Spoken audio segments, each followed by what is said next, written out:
యెహోషువ యవన ప్రాయంలో సమయాన్ని ఎంత చక్కగా సద్వినియోగపరుచుకున్నాడంటే ఆశ్చర్యం. మరి యవన స్త్రీ రోజున దేవుడు మీకు ఇచ్చిన సమయాన్ని ఎలా సద్వినియోగపరుస్తున్నారు? గుండె మీద చేసుకొని చెప్పండి. ప్రస్తుతం ఉన్న సోషల్ మీడియా ద్వారా ఫేస్బుక్లు, వాట్సాప్లు, ఇన్స్టాగ్రామ్లు, ఒకసారి ఆలోచించండి. దేవుడు మీకు ఇచ్చిన సమయాన్ని ఏం చేస్తున్నారు? సద్వినియోగం చేసుకుంటున్నారా, లేకపోతే కాలక్షేపం చేస్తున్నారా? ఎట్లా? ఇప్పుడు మాట చెప్తా.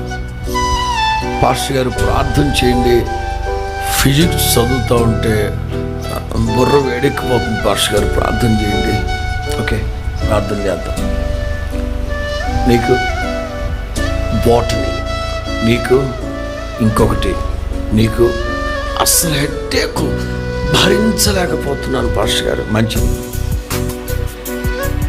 24 గంటలు ఇది పెట్టుకొని చూస్తా ఉన్నావు. అది తలకాయ లేకపోతే అది అప్పుడు తలనొప్పి రాదా? అర్థమవుతాం మీకు? ప్రార్థనకు రాలేదు ఏంటి తమ్ముడు? వద్దాం అనుకున్నాను, నా 2-3 ఆటంకాలు వచ్చాయి.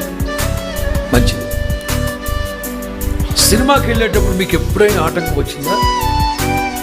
బైబిల్ ముట్టుకుంటే చాలు పాస్టర్ గారు ముంచుకొచ్చేస్తుంది నిద్ర. మరి సినిమా చూసేటప్పుడు యెహోషువ ఒక యవనస్తుడు వేకువనే లేచి ఎన్నింటికి లేస్తున్నారు? ఈ యవన ప్రాయం త్వరగా గతించిపోతుంది. ఈ త్వరగా గతించిపోయే ఈ పీరియడ్లో సూర్యోదయం అయ్యేంత వరకు, పొద్దెక్కేంత వరకు నిద్రపోయి అటు నిద్ర అడుతుర్లి ఇటు దొర్లి అడుతుర్లి జొల్లు గార్చి తుడుచుకొని లేని దరిద్రం కాకపోతే చురుగ్గా మరలా చెప్తున్నాను, జాగ్రత్త. ఈ మొబైల్స్ వచ్చిన తర్వాత జాగ్రత్త. ఫేస్బుక్లో ప్రక్కన ఈరోజు ఉదయం కూడా చెప్పాను, మీతోనే ఉంటారు, మీతోనే తిరుగుతుంటారు, మీతో ఉంటారు.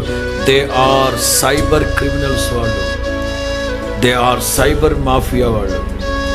మీతోనే ఉంటారు. They are smart people, but వాళ్ళు చూడడానికి స్మార్ట్గా ఉంటారు, కొంపలు తగలెట్టేస్తారు. జాగ్రత్త.